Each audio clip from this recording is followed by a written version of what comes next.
창단 16년 만에 준우승을 차지한 강원FC. 올 시즌 최악태로 평가받던 강원이 역대 최고 성적을 거둘 수 있었던 비결과 아시아 챔피언스리그 대회에 앞서 해결해야 할 과제는 무엇인지 주민뉴스에서 짚어봅니다.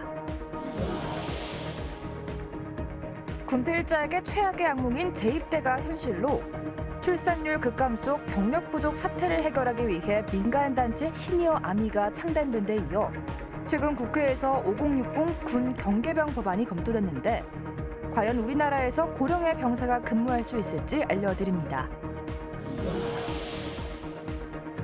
중도개발공사에 대한 출자 동의안이 도의회 상임위를 통과하면서 불거진 혈세 투입 문제점과 주취자 체포 과정에서 주먹을 휘두른 경찰의 과잉 진압 논란 등 한 줄을 뜨겁게 달군 돈의 현안과 이슈, 주간 뉴스픽에서 깔끔히 정리해드립니다. 더불어민주당 이재명 대표의 위중교사 1심 무죄 선고 이유와 향후 전망은, 그리고 전국적으로 폭설이 내린 가운데 원주에서 차량 수십 대가 연쇄 추돌한 사고의 피해와 원인은, 지금 여러분이 가장 궁금해하는 정가 소식과 지역 소식, 네트워크 현장에서 전해드립니다. 작지만 강한 도시, 속초의 새로운 도약, 9군이면 어디든 가든 컴팩트 시티란, 이슈 토크에서는 이병선 속초시장과 함께 컴팩트 시티 추진 계획을 비롯 새 역점 사업에 대해 알아봅니다. 네, 시청자 여러분 안녕하십니까? 뉴스 그 이상의 뉴스, J1 뉴스쇼 김우진입니다. 수도권과 강원 지역을 중심으로 11월 첫 눈으로는 이례적인 폭설이 쏟아졌습니다. 북쪽의 찬 공기가 평년보다 따뜻한 서해를 지나면서 무거운 눈폭탄을 만든 것으로 분석되는데요. 이로 인해 서울은 1907년 기상 관측을 시작한 이래 가장 많은 눈이 쌓였고, 강원 역시 남부 지역과 산지를 중심으로 30cm 안팎의 적설량을 기록했습니다. 갑작스레 내린 눈에 차량 연쇄 추돌 사고가 일어나는가 하면 나무가 쓰러지고 간판이 떨어지는 등 각종 사고가 잇따랐는데요. 기상청에 따르면 올겨울은 기온 변동폭이 커서 갑작스러운 한파와 대설 등이 반복될 것으로 전망됐습니다. 올겨울 기관은 물론이고 각 가정에서도 롤러코스터 같은 날씨에 미리 대비하고 주의를 기울여야겠습니다. 자, 그럼 한 주간의 주요 뉴스 속 현안과 이슈를 빠르고 쉽게 짚어보는 J1 뉴스쇼 지금 시작하겠습니다.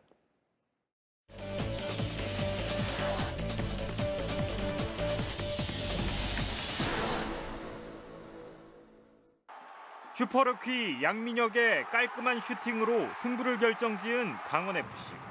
포항 스틸러스를 강릉 안방으로 불러들인 K리그1 최종전을 승리로 장식하며 역대 최고 성적인 리그 2위로 이번 시즌을 마무리했습니다. 제 모든 선수들이 정말 다 잘해줬다고 생각합니다. 그건 뭐 선수들도 그렇고 코칭 스태프들도 정말 하나된 마음으로 이렇게 싸우고 왔기 때문에 제가 이런 결과를 냈다고 봅니다. 지난 시즌 승강 플레이오프까지 가며 강등 위기에 처했던 강원. 올 시즌 확 달라진 강원은 시원한 공격 축구로 1년 만에 준우승이란 새로운 역사를 썼습니다. 선수들은 이번 시즌 든든한 지원군이 되준 응원단과 손뼉을 마주치며 성공적인 마무리를 축하하고 다음 시즌 오래 못지않은 활약을 예고했습니다. 내년에는 꼭 우승으로 갈 거야. 강원FC 화이팅! 화이팅! 아자! 이번 시즌을 마지막으로 강원FC를 떠나 영국 프리미어리그 토트넘으로 이적하는 양민혁은 그동안 함께한 선수들과 팬들에게 감사 인사를 전했습니다. 성공적인 시즌을 돌아보면은 팬분들이 있었기에 저희가 이렇게 좋은 성적을 낼 수 있었던 것 같고, 또 이렇게 저희가 점점 잘하면서 팬분들께서도 더 많은 경기장에 찾아와 주셔서 감사하다고 말씀드리고 싶고, 역대 최고 성적으로 내년 아시아 축구연맹 챔피언스리그 ACL 첫 진출을 확정한 강원FC. 아시아 무대에서도 새 역사를 써내려갈지 주목됩니다. J1 뉴스 원석진입니다. 네, 오늘 주민뉴스에서는 앞서 영상에서 보셨듯이 K리그1 돌풍의 주역입니다. 역대 최고의 성적을 거둔 강원FC 관련돼서 얘기를 좀 해보도록 하겠습니다. 취재한 원석진 기자 나와 있습니다. 어서 오십시오. 자, 작년까지만 해도 강등 위기에 내몰렸었는데 올해는 성적이 확실히 달라졌네요. 네, 강원FC는 2008년 도민구단으로 창단했습니다. 창단 16년 만인 이번 시즌 19승 7무 12패로 역대 최고 성적인 리그 2위를 기록했습니다. 강원은 38경기에서 62골을 뽑아내는 등 매서운 공격 축구를 선보였습니다. 이 득점만 놓고 보면 우승팀인 울산과 같았습니다. 그렇군요. 이게 아무래도 윤정환 감독이 강원FC를 이끌면서 변화가 이제 시작된 것 같아요. 네, 맞습니다. 과거엔 상상도 못했던 준우승, 그냥 나온 게 아닙니다. 변화의 시작은 지난해 6월이었습니다. 성적 부진으로 물러난 최용수 감독의 뒤를 이어 윤정환 감독이 취임한 건데요. 현역 시절 최고의 테크니션으로 불렸던 윤정환 감독, 첫 기자회견에서 이 강원의 공격력부터 끌어올리겠다고 선언했습니다. 확실히 이제 그럼 윤정환 감독 의도대로 계획이 이제 딱 맞아떨어진 것 같아요. 공격력에 대해서 굉장히 좋은 점수를 주더라고요, 요즘에. 네, 맞습니다. 올 시즌 강원은 62골을 터뜨렸습니다. 지난 시즌엔 30골에 그쳤는데 네. 불과 1년 만에 득점력이 2배 넘게 살아난 겁니다. 예. 이 물러서는 축구를 하지 않겠다는 윤정환 감독의 철학이 이 강원에 그대로 녹아들었다고 해도 과언이 아닙니다. 성공에는 여러 가지가 있겠지만 여기에 이제 선수 기용 자체, 발탁 자체 이런 것들도 좀 탁월했다 평가가 있어요. 네, 선수 영입이 탁월했습니다. 예. 올 초 강원은 2부 리그에서 뛰던 이상원을 영입했습니다. 윤정환 감독은 주로 미드필더로 뛰던 이상원에게 처진 스트라이커 역할을 맡겼습니다. 그러자 그야말로 펄펄 날았습니다. 이상원은 중요한 순간순간마다 득점을 터뜨리며 13골, 팀 내 최다 득점을 기록했습니다. 윤정환 감독을 만나 오른쪽 풀백으로 포지션을 변경한 황문기 역시 뛰어난 활약을 펼치며 대표팀의 첫 발탁되기도 했습니다. 또 야구의 빈자리를 코바체비치가 완벽히 대체했고 올 시즌 합류한 이기혁과 이유연도 톡톡히 제 역할을 해냈습니다. 네. 돌풍의 중심에 있는 고3 공격수 양민혁 선수도 뭐 진짜 대단했죠. 네, 이번 시즌 K리그에서 가장 뜨거운 주목을 받은 선수 바로 양민혁입니다. 우선 양민혁의 활약상부터 보고 오시죠. 무서운 고3이라는 말이 괜히 나온 게 아닙니다. 2006년생, 올해 18살 양민혁의 퍼포먼스를 보면 금방 답이 나옵니다. 올해 강원FC에 준프로로 입단한 양민혁은 시즌 두 번째 경기 시작 1분 만에 상대 수비수의 공을 빼앗아 첫 골맛을 봤습니다. K리그 최연소 득점 기록 경신, 두고두고 잊지 못할 순간입니다. 처음부터 돋보이는 선수는 아니었습니다. 어릴 적 공놀이가 좋아 축구에 빠졌고 초등학교 4학년 유소년 클럽에서 기본기를 다졌습니다. 중학교 시절 3번이나 팀을 옮기며 축구 스타일의 골격을 만들었고 재작년 강원FC 유스팀에 입단했습니다. 강원FC는 지난해 여름부터 성장세가 무서운 양민혁을 눈독 들였지만 부상 문제로 반년을 기다린 끝에 영입을 마쳤습니다. 현재 양민혁이 받는 월급은 100만 원. 하지만 프로에서 뛸 수 있는 기회는 천금 같습니다. 이제 양민혁은 다음 달 영국 프리미어리그 토트넘으로 향합니다. 고별전에서 결승골을 터뜨린 양민혁은 윤정환 감독과 강원에 대한 애틋한 마음을 드러냈습니다.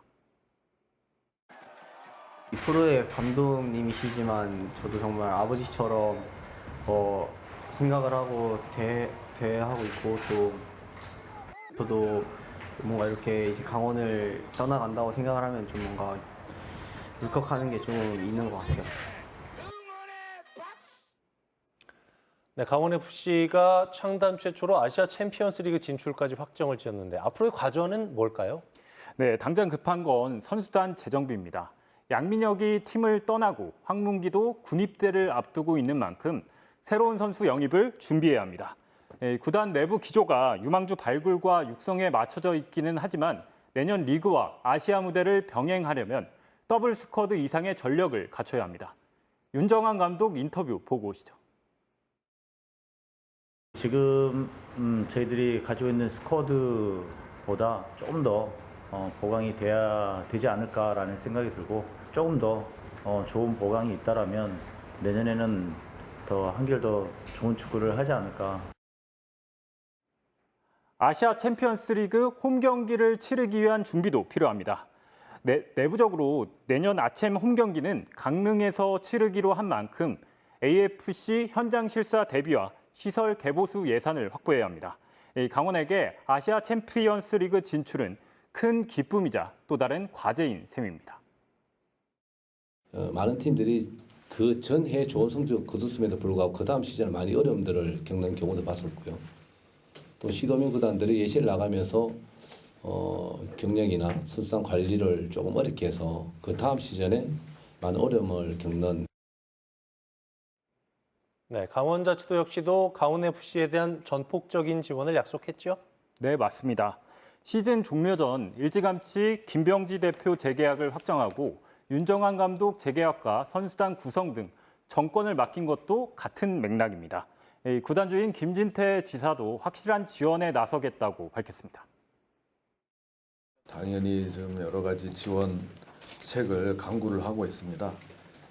그거는 뭐 또 구단주인 또 제 책임이기도 하고 그렇기 때문에 몇 번에 걸쳐 나눠서 아주 체계적으로. 저도 그렇지만은 도민 여러분들 중에서 올 한해 진짜 강원FC 덕분에 축구 볼 맛이 난다 이런 얘기하시는 분들 많았는데요. 더 많은 노력을 해서 내년에는 더 많은 도민들에게 더 큰 기쁨을 줄 수 있는 강원FC가 되었으면 좋겠습니다. 지금까지 주민뉴스 원석진 기자와 얘기 나눠봤습니다. 오늘 말씀 고맙습니다.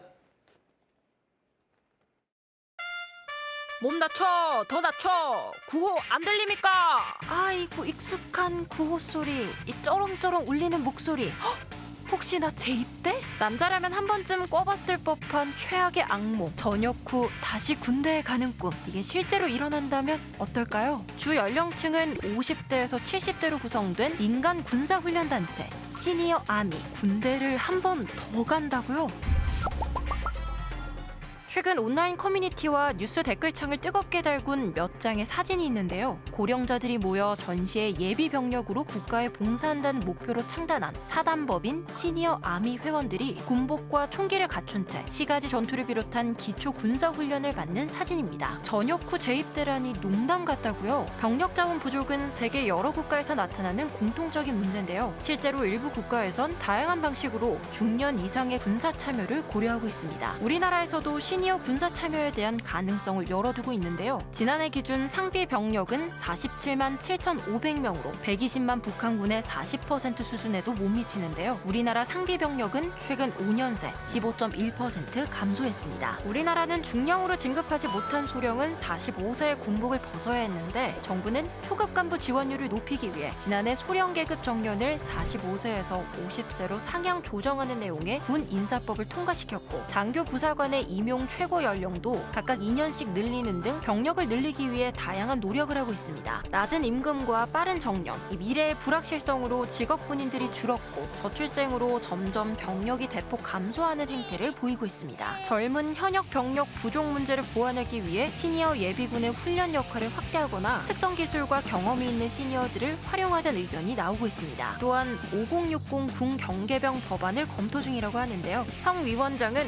군에 갔다 온 5, 60대 혹은 40대 중 건강하고 경험이 있는 분들은 계약직 군무원이나 민간의 아웃소싱 같은 형태로 우리 군을 백업해야 한다고 말했고 정년퇴직 나이가 평균 60에서 65세인 다른 직종들에 비해 빠른 직업군인들의 안전성을 강화해 입대 유인을 높여야 한다고 말했습니다. 우리나라뿐만 아니라 러시아와 우크라이나 역시 전쟁 중 병력 부족 문제로 다양한 방법을 동원 중입니다. 블라디미르 푸틴 러시아 대통령은 러시아 국방부와 계약해 우크라이나 특별 군사작전에 참전하는 신병의 채무를 면제해주는 법안에 서명을 했고 23일 타스 리아노보스티 통신에 따르면 다음 달 1일부터 국방부와 1년 이상 입대 계약을 체결하고 특별 군사작전에 참가하는 신병은 최대 1,000만 루블 약 1억 3천만 원의 부채를 탕감받게 된다고 합니다. 최근 병역 연령의 상한선을 30세까지 늘리고 세무 탕감 혜택까지 제공하면서 병력을 모집하고 있죠. 우크라이나도 징집 연령을 25세로 낮추면서 가능한 많은 병력을 확보하려고 애쓰고 있습니다. 관련 규정을 사회적 합의를 통해 개정한다고 해도 고령자들의 체력적 한계도 고려해야 하고 상명하복의 군대 문화에서 지휘관이 나이가 더 어려서 생길 수 있는 세대 간의 갈등도 있을 수 있는데요. 의욕이 충만하고 국가관이 투철한 젊은 노인들을 국방 자원으로 활용하자는 점에서 참신한 생각이라고 평가한다는 것과 병역의 불공정성과 신체적 한계에 대한 불안감을 보이기도 합니다. 결국 정부가 기대는 건 또 남성뿐이냐, 나이가 들어서도 군복무에서 벗어날 수 없는 건가 하는 한탄을 하기도 합니다. 시니어 아미는 아직 논의 단계에 있지만 전쟁이나 사회적 요구가 변하면서 새로운 가능성이 열리고 있습니다. 시니어 아미, 과연 여러분은 어떻게 생각하시나요?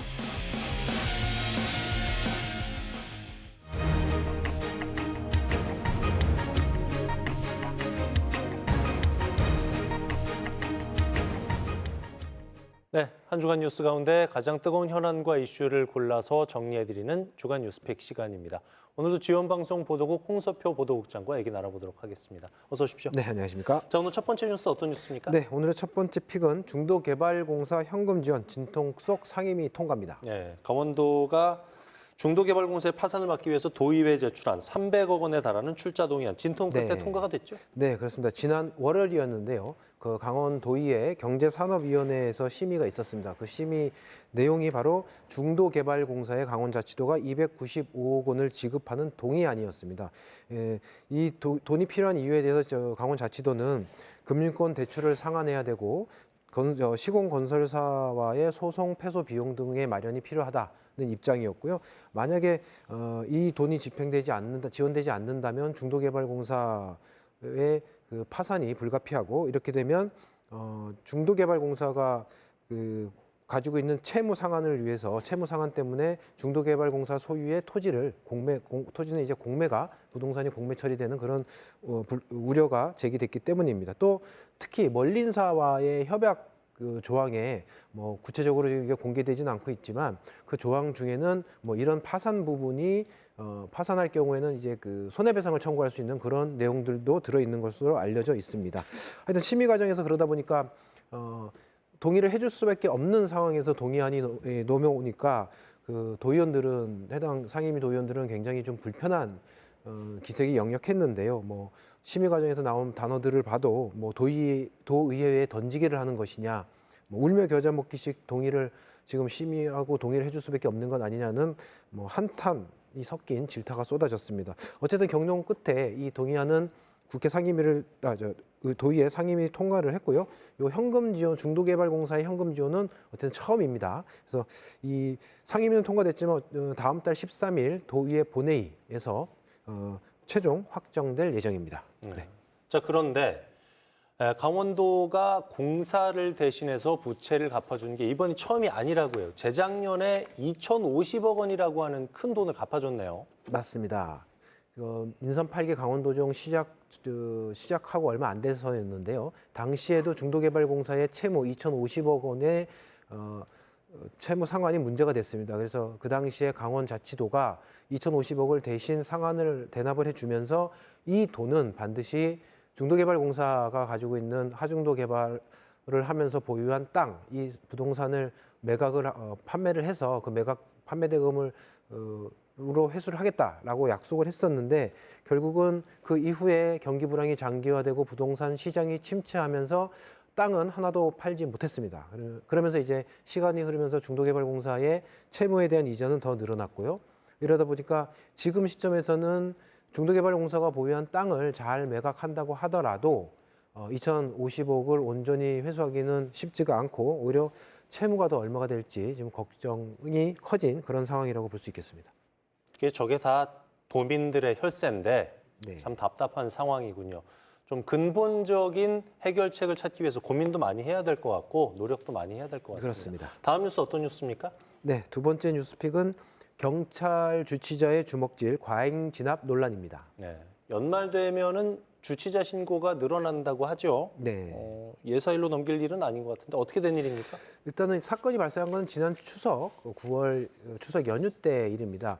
한 주치자 60대 중반의 주치자가 술에 취한 상태에서 택시를 타고 이동을 했는데 택시비를 내지 못하면서 택시 기사가 인근 지구대로 이 60대 남성을 인계한 그런 사건이었습니다. 그런데 이 인계한 뒤에 지구대 안에서 이제 문제가 발생한 거, 논란이 발생한 건데요.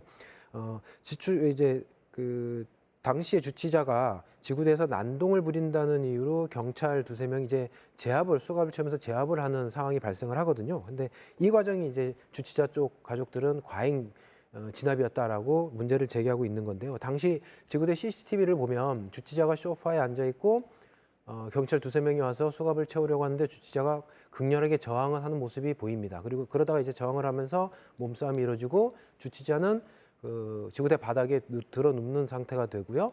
그래서 경찰 두 명이 한 명은 상체, 한 명은 하체를 제압하는 그런 상황이 CCTV에 보여집니다. 그런데 이 과정에서 상체를 제압하던 경찰이 주치자를 향해서 상체 부위, 그러니까 머리나 가슴 정도로 보여지는 부위에 주먹을 2번 정도 이렇게 내려 찍는 이런 모습이 CCTV에 잡혀 있습니다. 이제 이런 모습들 때문에 이제 과잉 진압 논란이 불거진 건데요. 그래서 이 부분이 아무래도 좀 향후 경찰 수사에도 논란이 될 것 같습니다. 네.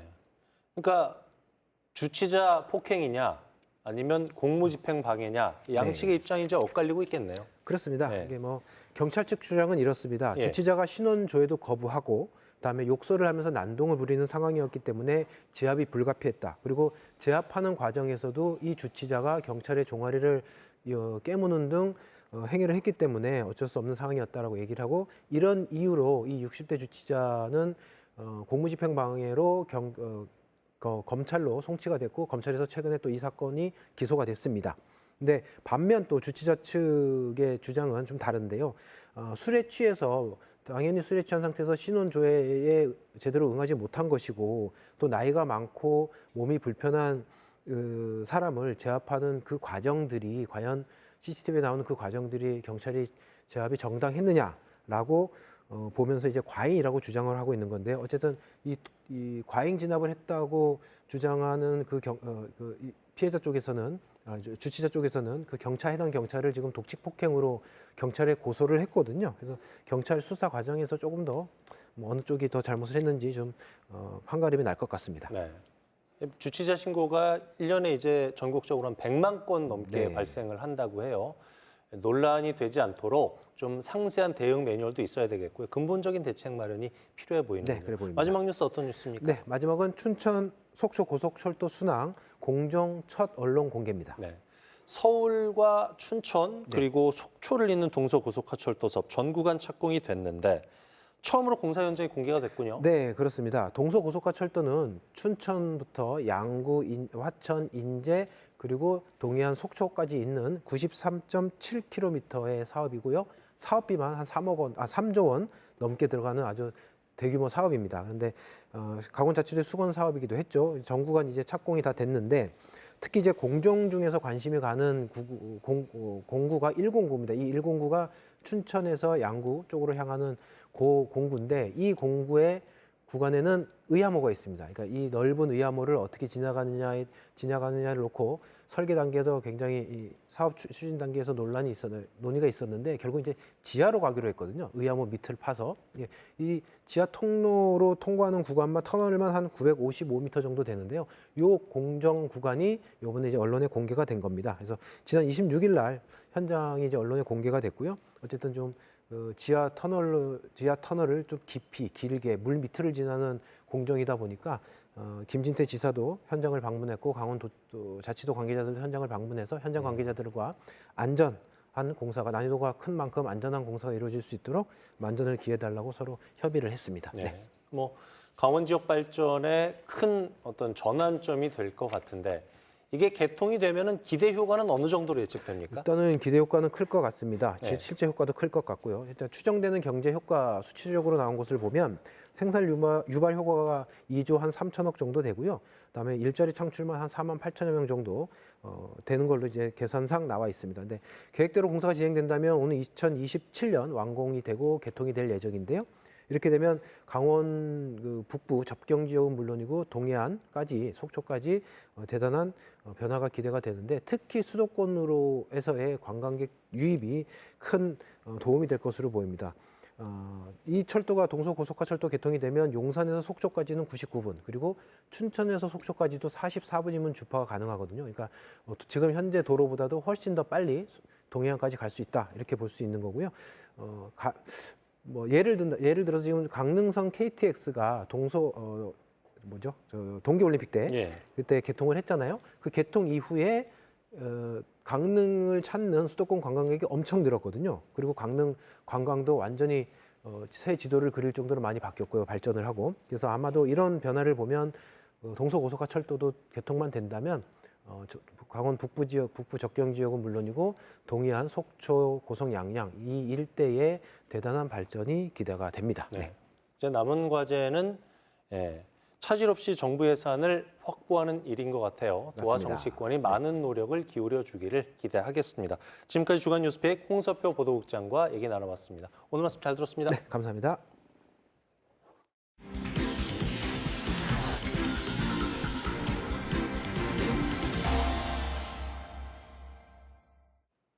네, G1 뉴스쇼 함께하고 계신 지금 시각 7시 11분 지나고 있습니다.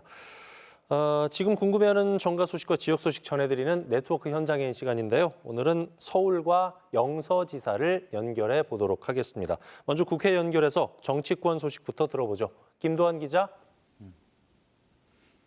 네, 국회입니다. 네, 이재명 대표의 위증교사 혐의에 대한 1심 선고가 나왔죠. 지난 선거법 선고 때와 결과는 정반대지만 예측이 빗나갔다는 점에서는 좀 비슷한 구석도 있는 것 같아요. 네, 지난 월요일 1심 선고가 있었습니다. 무죄가 선고됐습니다. 정치권의 예측은 또 한 번 빗나갔습니다. 지난 선거법 관련 1심에서는 예측보다 무겁게 나왔고 이번 위증교사 혐의에 대한 1심에서는 예측을 벗어난 무죄가 나온 겁니다. 지난번엔 국민의힘이 사필 규정이라고 논평했고 이번 주엔 민주당이 사필 규정이라고 논평했습니다. 참 혼란스러운 상황입니다. 2심, 3심이 이어지겠지만 현재로선 이재명 민주당 대표가 한숨 돌리게 됐습니다. 이재명 대표 중심의 강한 구심력을 기반으로 한 민주당의 분위기도 당분간은 흔들리지 않을 것으로 보입니다. 물론 대장동, 백현동 사건이나 쌍방울 대북 속금 사건 등 남은 재판이 많지만 민주당이나 지지층에서는 이 대표 개인 비리 차원의 성격이 아니라 검찰의 무리한 기소로 보고 있기 때문입니다. 따라서 일부에서 거론되고 있는 대안 찾기에도 힘이 실리지 못하는 분위기입니다. 민주당은 이런 단일 대오 분위기에서 명태균 의혹, 김건희 여사 의혹을 부각시키고 있습니다. 다만 여야의 이런 싸움이 길어지면서 국민 여론이 지쳐가고 있기 때문에 어제 민생 연석회의를 시작한 것처럼 수권 정당으로서 민생을 챙기는 모습을 더 보여줄 것으로 보입니다. 네, 그런가 하면 국민의힘에서는 윤석열 대통령이 또다시 거부권을 행사한 김건희 여사 특검법이 당장 닥칠 일일 텐데 오늘 본회의에서는 표결하지 않았어요. 네, 민주당은 애초 오늘 본회의에서 특검법 재표결을 강행하려 했지만 다음 달 10일로 미뤘습니다. 특검법이 통과되려면 국민의힘 이탈표가 필요한데 여러 정치적인 상황을 고려한 판단으로 읽히고 있습니다. 사실 국민의힘은 지금 외부 이슈보다 내부 문제로 더 시끄럽습니다. 당원 게시판에 한동훈 대표나 가족 이름으로 대통령 비방글이 올라왔다는 건데 벌써 보름 넘게 논란이 이어지면서 자중질환에 빠지는 모양새입니다. 한동훈 대표는 없는 분란을 만드는 사람들이 문제라고 말했지만 최고위원 회의에서 이 문제로 친한계와 친윤계가 충돌한 데 이어서 이제 친윤계의 반격이 시작됐다는 전망이 나오고 있습니다. 특별감찰관이나 인적 쇄신 등 반격을 노렸던 카드들도 다 뒷전으로 밀리고 오직 누가 글을 올렸냐 문제에만 관심이 쏠리고 있습니다. 이렇다 할 해명이 나오지 않고 있는 것도 논란을 키우고 있습니다. 당내 갈등이 최고조에 이르고 있는데 어쨌건 한동훈 대표의 리더십에는 타격이 클 수밖에 없는 상황입니다. 한 대표의 힘이 빠진다면 친윤이 더 결집할 수밖에 없으니까 민주당 입장에서는 김건희 특검법을 두고 이탈표를 기대하기가 더 어려워진 셈입니다. 지켜볼 필요가 있다는 전략일 텐데 당초 재투표를 오늘 강행하려다 다음 달 10일로 일단 미뤄놓은 상황과 무관하지 않을 겁니다. 네, 국민의힘이 내홍을 겪고 있는 가운데 도민들은 권성동 의원의 행보에 많은 관심을 갖고 있더라고요. 보면은 요즘에 굉장히 적극적으로 나서고 있는 것 같아요. 네, 그렇습니다. 당원 게시판 논란만 해도 일찌감치 권성동 의원은 핵심은 한 대표 가족의 명의 도용 여부가 아니겠냐면서 시원한 해명이 없으면 당무 감사해야 한다고 직격했습니다. 또 그런가 하면 이재명 대표의 무죄 선고에 대해서는 회광 반조를 구원의 빛으로 착각하는 어리석음에 고소를 금할 수 없다고 강하게 비판했습니다. 최근엔 한 종합편성 채널 예능 프로그램에도 출연해서 소탈한 모습을 공개하기도 했습니다. 언론에서 가끔 쓰는 표현인데 광폭행보 딱 그렇습니다. 오늘 오전에는 새로운 미래를 준비하는 모임 정기 세미나에 초청돼 당정 관계에 대한 특강을 했습니다. 새미주는 친윤계 최대 외곽 조직으로 지난 대선에서도 큰 영향력을 보이며 역할을 맡았었습니다. 특강에서 권 의원은 당원 게시판 논란의 열쇠는 한동훈 대표에게 있다면서 실수가 있으면 잘못을 사과하고 억울하면 법적 조치를 취하면 된다고 말했습니다. 또 임기를 2년 반 남긴 대통령과 차별화 시도는 무모하고 정치적 실익이 없다고도 했습니다. 권 의원은 앞서 지난 14일에는 보수의 핵심 지역인 대구에서 미래약속 포럼 초청 특강을 했습니다. 당내 5선 중진으로서 충분히 목소리를 낼 만한 위치이기도 하고 또 최근 명태균, 김건희 여사 논란으로 수세에 몰렸던 친윤계의 원조격이기도 하니까 적극적으로 거드는 건 어찌 보면 자연스러운 일입니다. 이미 원내대표까지 지낸 5선 중진이니까 앞으로 국민의힘이 내홍을 수습한 뒤 당내에서 권 의원이 어떤 역할을 맡게 될지도 관심이 가는 부분입니다. 지금까지 국회에서 전해드렸습니다. 네, 김도환 기자, 정치권 소식 잘 들었습니다. 이번엔 영서지사 연결해 보겠습니다. 윤수진 기자. 네, 영서지사입니다. 네, 올겨울에 첫 눈이 폭설이 내려서요. 영서권에 눈 많이 왔는데 원주에서는 큰 사고도 있었네요.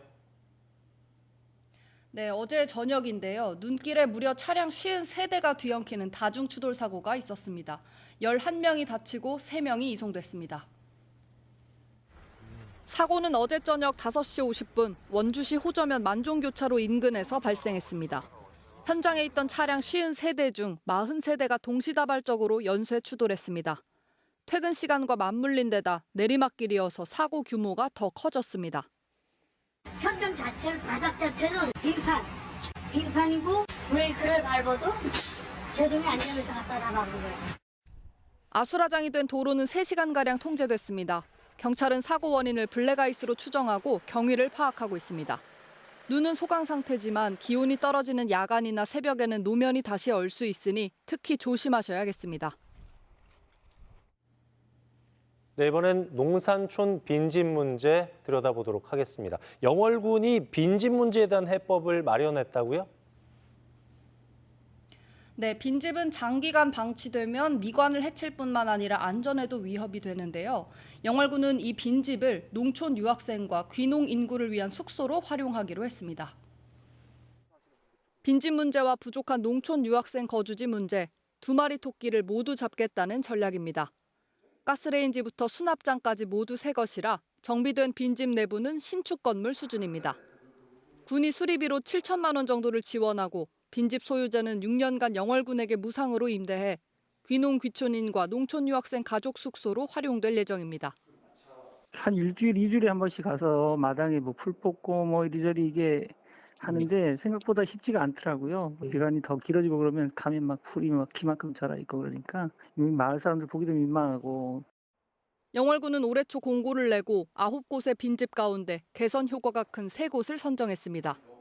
앞으로 농촌 유학생이 점점 더 늘어날 걸로 보고 매년 5개소씩 빈집을 정비한다는 계획입니다. 네, 마지막 소식 알아보겠습니다. 그간에 좀 지지부진했었는데 원주 불온 일반산업단지 조성 사업 탄력을 받고 있다고요? 네, 맞습니다. 원주 최대 규모 산단인 불온 일반산업단지가 기회발전특구로 지정되면서 전망이 밝아졌습니다. 원주 불온 일반산업단지는 지난 2008년 산업단지 지정 후에 건설 주관사가 교체되는 등 난항을 겪었는데요. 15년 동안 진척 없던 공사가 지난 4월부터 본격화됐습니다. 현재 공정률은 5%로 오는 2027년까지 준공이 목표입니다. 현재는 토공 작업과 우수 관로 작업을 병행하고 있습니다. 적게 준공하기 위해서 최선을 다하고 있습니다. 산단의 부지 면적은 60만 9천 제곱미터로 원주 최대 규모입니다. 최근 불온 산단 부지 중 절반이 넘는 부지가 국가균형발전 정책인 기회발전특구로 지정되면서 기대감이 더 높아지고 있는 상황입니다. 기회발전특구로 지정되면 특구 투자기업의 세제 혜택과 재정이 지원되기 때문에 기업 유치도 활발해질 걸로 보입니다. 지금까지 반도체와 의료기기 융합 등 9개 기업에서 2,920억 원을 투자할 예정입니다. 불온 산단으로 이어지는 중앙고속도로 불온 나들목도 오는 2027년 개통될 예정이라 산단이 가지는 강점이 더욱 부각될 걸로 전망됩니다. 지금까지 영서지사에서 전해드렸습니다.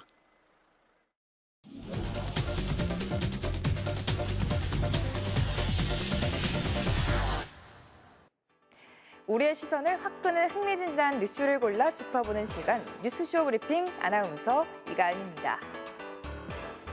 크리스마스를 앞두고 거리마다 등장하기 시작한 트리. 이때 쓰이는 나무가 우리나라 고유종인 구상나무라는 사실 알고 계셨나요?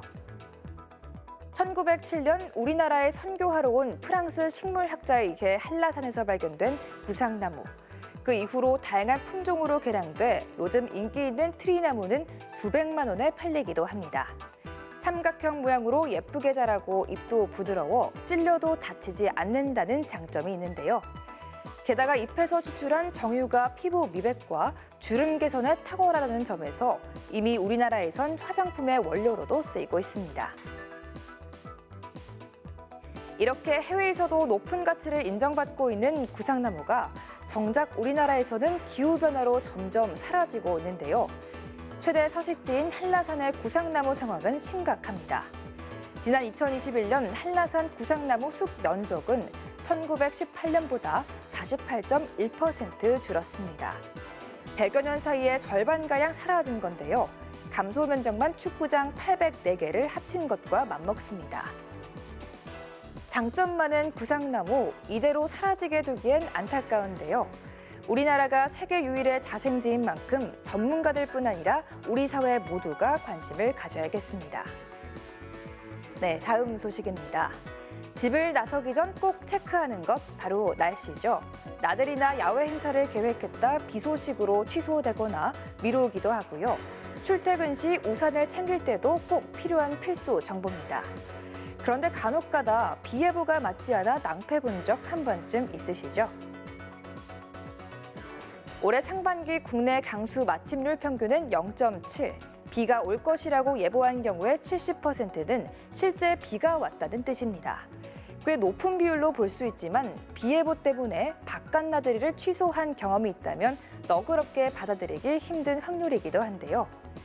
특히 장마 기간에는 비가 내린다고 예보한 27일 중 비 온다고 했는데 안 오거나 강수량 예측 구간이 벗어난 경우 등 예보가 틀린 날이 전체의 60%인 16일이나 됩니다. 하지만 그런 불편 겪을 일도 얼마 남지 않았습니다. 초단기 강수 예측이 가능한 AI 알파 웨더가 등장했는데요. 6시간 후까지 10분 단위 예측을 생산하는 데 걸리는 시간은 38초에서 42초에 불과하고 강수 정확도는 약 80에서 90%를 자랑합니다. 특히 피해가 큰 태풍의 눈은 4분 만에 콕 집어내는데요.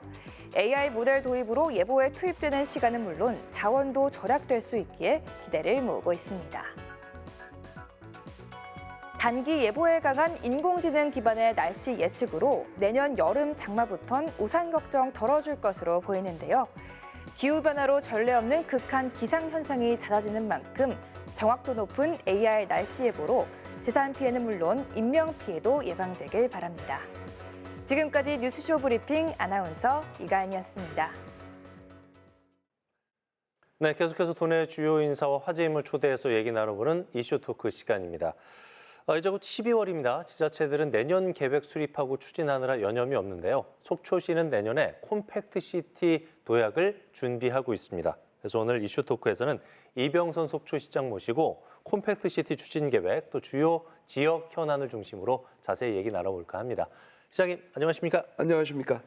네, 존경하고 사랑하는 속초 시민 여러분, 그리고 지안 방송 시청자 여러분 대단히 반갑습니다. 산바다 호수 온천이 있는 대한민국 최고의 도시 컴팩트 시티를 준비하고 있는 속초시장 이병선입니다. 반갑습니다. 네. 자, 올 한해 정말 바쁘게 움직이셨을 것 같은데요. 네. 1년 이렇게 돌아보셨을 때 가장 괜찮았던 성과 어떤 게 있을까요? 네. 올해는 속초 시민들과 함께 정말 많은 일들을 해왔다고 자부하고 있습니다. 그 중에서도 속초 시민들의 삶의 질 향상을 위한 국가 사업들을 참 많이 우리가 준비를 해왔습니다. 몇 가지를 좀 말씀드리도록 그렇게 하겠습니다. 복합교육체육센터, 쉽게 얘기하면 우리 속초시의 중앙부에 있는 속초중학교 부지를 이전하게 되면 그곳에 수영장을 포함한 커뮤니티 공간 3층을 만들어서 우리 시민들에게 돌려줄 계획을 세우고 있습니다. 예산은 425억 정도가 들어갑니다. 또 한편으로 재난으로 대비하기 위해서 청호 영랑근린공원의 침수 지역을 예방하는 사업을 500억을 들여서 준비하게 되었고요. 또 속초 아이 토닥센터라는 육아 복합 종합지원센터를 또 준비를 했고 설악 명상센터를 준비했습니다. 이런 것들은 어떻게 보면 우리 속초 시민들의 체감 복지를 느낄 수 있고 삶의 만족도를 높일 수 있는 의미 있는 사업들이었다고 저는 생각하고 있습니다. 내년에 펼쳐질 사업도 얘기 듣다 보니까 속초 시민분들이 되게 좋아하실 것 같아요. 맞습니다. 살기가 편해지니까 좋을 것 같은데. 네. 속초가 강원도에서 면적이 가장 작은 곳이잖아요. 좁습니다. 예, 예. 그런데도 불구하고 이런 단점을 예. 장점으로 승화시켜서 콤팩트 시티를 준비하고 계시다고 들었어요. 어떤 맞습니다. 내용인가요? 이게? 예, 지금 우리 국가의 그 도시계획 정책이 바뀌는 걸로 알고 있습니다. 그래서 우리 강원특별자치도에서 가장 좁은 우리 속초시 같은 데서는 어떤 일을 하냐면 권역별로 나눠서 우리 주민들이 권역별로 권역 간의 이동을 짧은 시간 9분 이내에 할 수 있고 또 이제 곧 있으면 2027년이면 동서고속철도와 동해북부선이 지금 들어오는 걸로 되어 있습니다. 예. 광역교통망을 타고 우리 속초에 도착하신 관광객들이나 생활 인구들이 우리 지역에서 관광이라든가 쇼핑을 하는 데 있어서 9분 이내에 광역교통망으로 오신 분들이 대중교통을 이용해서 짧은 시간 내에 이동할 수 있는 그런 컴팩트 시티를 준비하는 것이라고 저희는 생각하면 되시겠습니다. 네. 권역별로 이제 9분 안에 생활시설, 편의시설에 이제 진입을 하려면은 교통 인프라가 굉장히 중요해 보이는데 교통 체계는 어떻게 준비하고 계세요? 가장 기본이죠. 교통은 한마디로 얘기해서 스마트 교통 솔루션을 저희가 준비하고 차세대 지능형 교통 시스템을 마련하려고 합니다. 말이 좀 어려운데요. 스마트 교통 솔루션이라는 건 이미 공모 사업에서 30억을 국비를 받아서 저희가 하는 사업인데요. 하나의 시설물을 설치해서 그 구조물에다가 가로등이라든가 신호등이라든가 CCTV를 동시에 설치해서 교통 흐름을 빨리 전달하게 되는 겁니다. 쉽게 얘기해서 주차 공간이 부족하다, 남는다를 알려준다든가 우리 속초 같은 데는 눈이 많이 오고 좀 추운 도시잖아요. 예. 결빙이 어느 지역이 된다든가 아니면 지금 막힘 현상이 있다든가 이런 것들을 전자 제어와 통신 장치를 통해서 우리 시민들뿐만이 아니라 속초에 찾아오시는 관광객들, 내방객들에게 전달해서 빠른 스마트 교통을 체계를 만드는 그런 시스템입니다. 예. 네. 콤팩트 시티로 도약하기 위해서는 말씀하신 이제 교통 인프라는 뭐 기본이라고 말씀을 해주셨고 그 이외에도 이제 여러 인프라가 잘 확충이 돼야 되잖아요. 네. 그러니까 콤팩트 시티 사업의 일환으로 수립한 스마트 도시 계획, 역세권 개발 구역을 중심으로 하는 도시 공간 조성 이 부분은 어떻게 추진할 계획이세요? 네. 한마디로 고밀도 융복합 도시를 개발하는 것이 필수라고 합니다. 좀 말이 어려워지는데요. 우리 속초시는 역세권 개발 지역 중심으로 도시 공간을 재편하려고 합니다. 지난 2022년도 국토교통부 주관의 투자 선도 지역 최종 선정에 우리 시가 선정된 바가 있습니다. 그래서 우리 속초시와 강원 특별자치도 그다음에 국가철도공단 내지는 한국토지주택공사와 함께 지금 KDI에서 준비하고 있는 예타를 통과하기 위한 용역을 지금 준비하고 있거든요. 그래서 잘 될 거라고 보고요.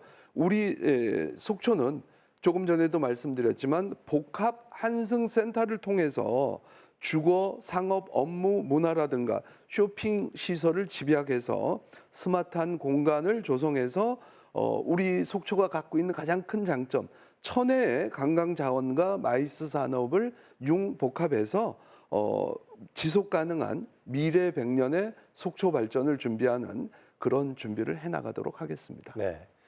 자, 컴팩트 시티 관련된 얘기는 여기까지 듣고요. 속초시에 이제 주요 현안 사업들 많은데 네. 그 관련된 얘기들도 좀 해볼까 합니다. 네. 속초의 미래를 바꿔놓을 철도 얘기는 뭐 빠질 수가 없을 것 같아요. 맞습니다. 시장님. 2027년도에 개통될 예정이죠. 네. 동서고속초라고 동해북부선. 네. 요 추진 상황하고 기대 효과 좀 알고 싶습니다. 네. 추진 상황은 한마디로 말씀드리면 정상 추진 중입니다. 파란불입니다. 제가 지난 18일 날 지금 그 동서고속철도 709, 809를 현장 답사를 했습니다. 했는데 지금 원암에서 우리 고성 쪽에 있는 원암과 인제군의 백담 사이를 연결하는 터널을 가봤고요. 또 경사갱이라 그래서 그러니까 대피 시설이 있는 그런 시설도 가봤는데 완만하게 추진되고 있습니다. 그러니까 공사 진행에 대해서는 큰 문제가 없는 걸로 지금 판단되고요. 또 예산 지원도 지금은 잘 되고 있습니다.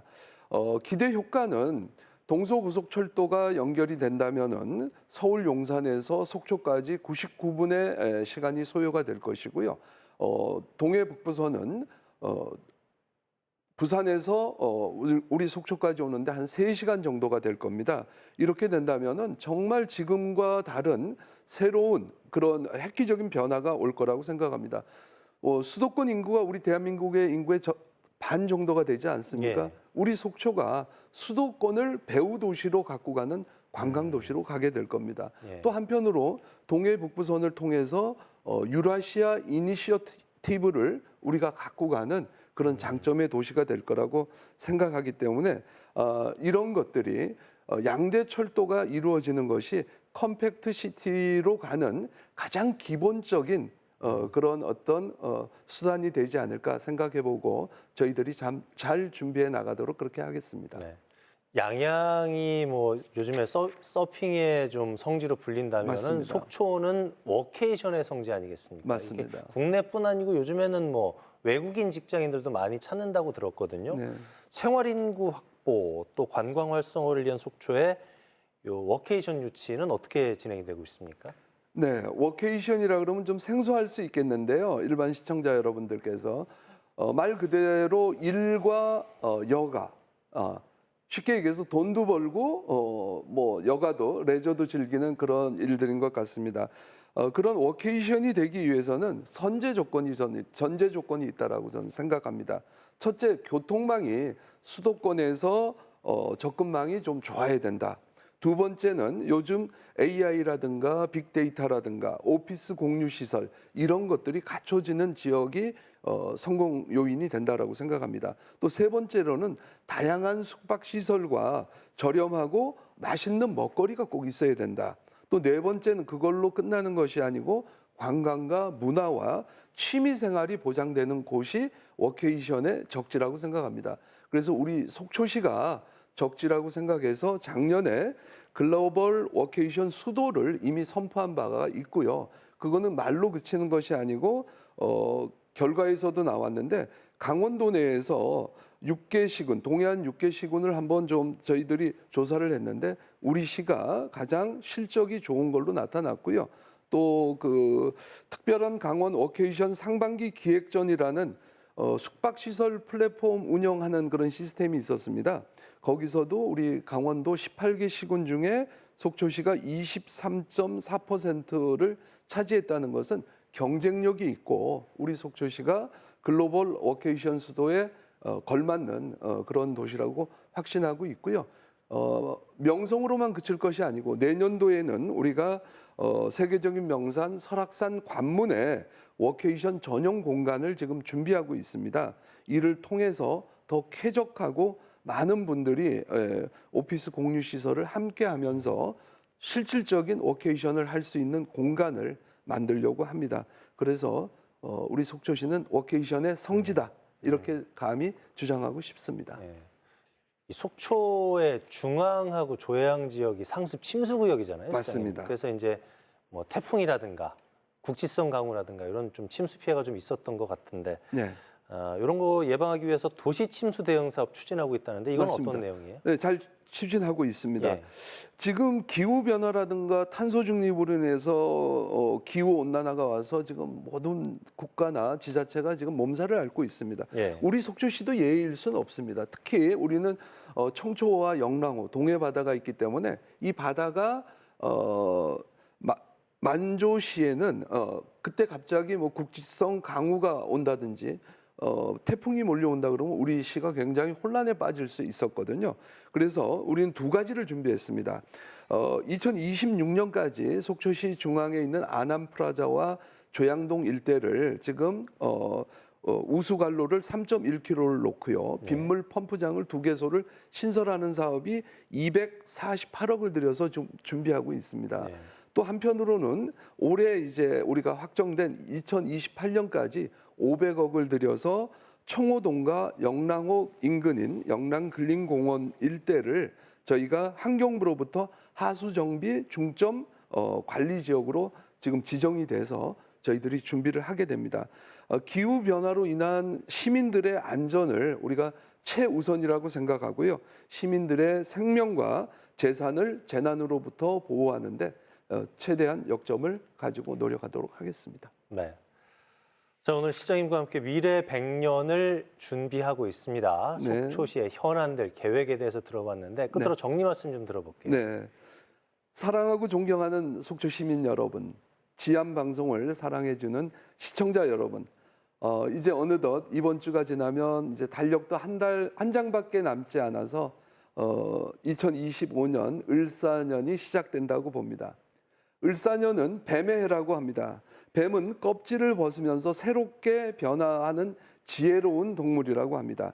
2025년 변화의 새로운 성장의 해를 기대해 봅니다. 시민은 하나로, 속초는 미래로. 2025년은 우리 속초 시민들의 삶의 질 향상을 위한 결실을 맺는, 수확을 거두는 그런 한 해로 만들어 가도록 하겠습니다. 존경하고 사랑하는 속초 시민 여러분, 건승하시고 새해 복 많이 받으시기를 기원드리겠습니다. 감사합니다. 네, 2025년 다가오고 있습니다. 작지만 강한 도시 속초시가 콤팩트 시티를 조성해서 시민과 관광객 모두에게 편리함과 또한 만족감을 줄 수 있기를 기대하겠습니다. 지금까지 이병선 속초시장과 함께 얘기 나눠봤습니다. 시장님 오늘 말씀 고맙습니다. 감사합니다. 네, 앞서 말씀드렸지만 올 겨울 폭설이 빈번할 것으로 전망되면서 빙판길 낙상 사고에 대한 우려 또한 커지고 있습니다. 특히 노년층은 물론 골다공증이 있는 중년 여성의 경우 가벼운 낙상에도 골절될 가능성이 높다고 하는데요. 눈이나 비가 내린 바로 뒤에는 가급적 외출을 삼가시고 외출 시에는 집에서 스트레칭으로 몸의 근육을 풀어주시면 좋다고 합니다. 또한 낙상 사고 시에 너무 빠르게 일어나면 2차 부상으로 이어질 수 있다고 하니까 천천히 일어나거나 움직이지 않고 도움을 청하셔야겠습니다. 자, 올겨울 사고 없는 건강하고 따뜻한 겨울 보내시기 바랍니다. 뉴스 그 이상의 뉴스, G1 뉴스쇼. 저희가 준비한 소식은 여기까지입니다. 편안한 저녁 시간 보내십시오. 고맙습니다.